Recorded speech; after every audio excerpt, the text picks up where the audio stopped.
Good morning.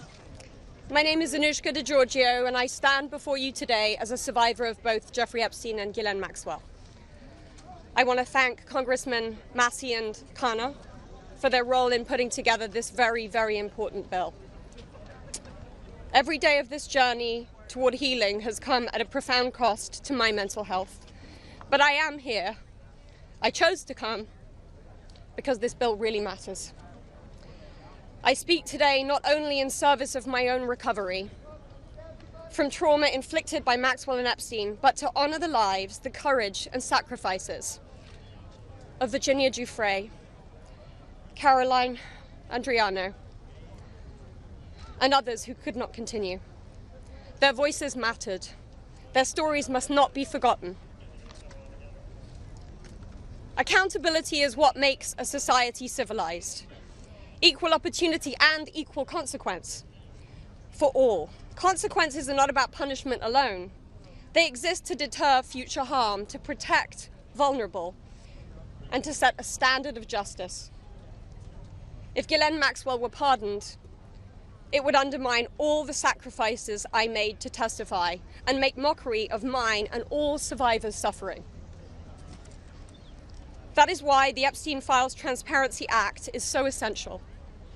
It requires the Department of Justice release all the records related to Epstein and Maxwell investigations, flight logs, immunity deals, internal communications, and even the records surrounding Epstein's detention and death. And crucially, it forbids withholding documents simply because of embarrassment, reputational harm, or political sensitivity.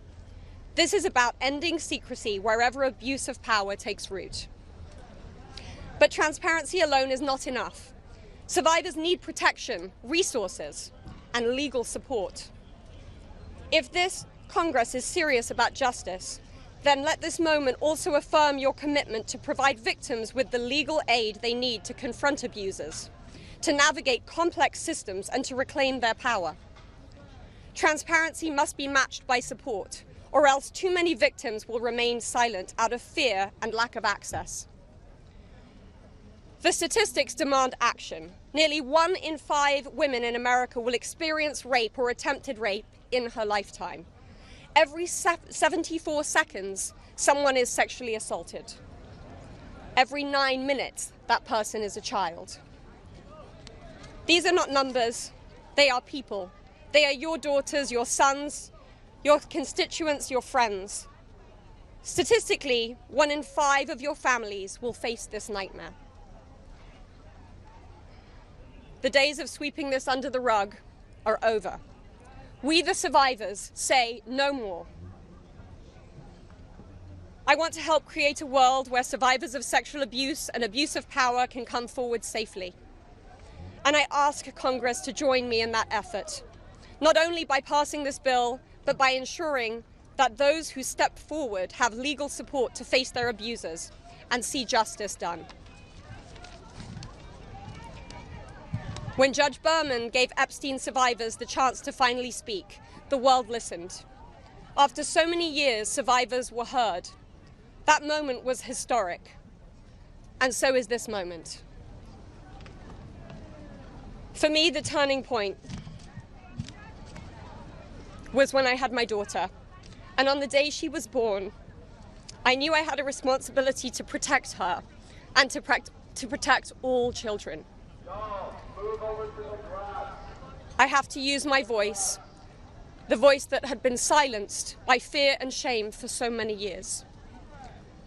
Make no mistake, my polished exterior is a shield hiding a wound that still bleeds. But through this wound, I have found purpose. To be part of lasting change in how we confront exploitation and abuse. And to be clear, the only motive for opposing this bill would be to conceal wrongdoing. You have a choice. Stand with the truth, or with the lies that have protected predators for decades. I am no longer weak. I am no longer powerless. And I'm no longer alone.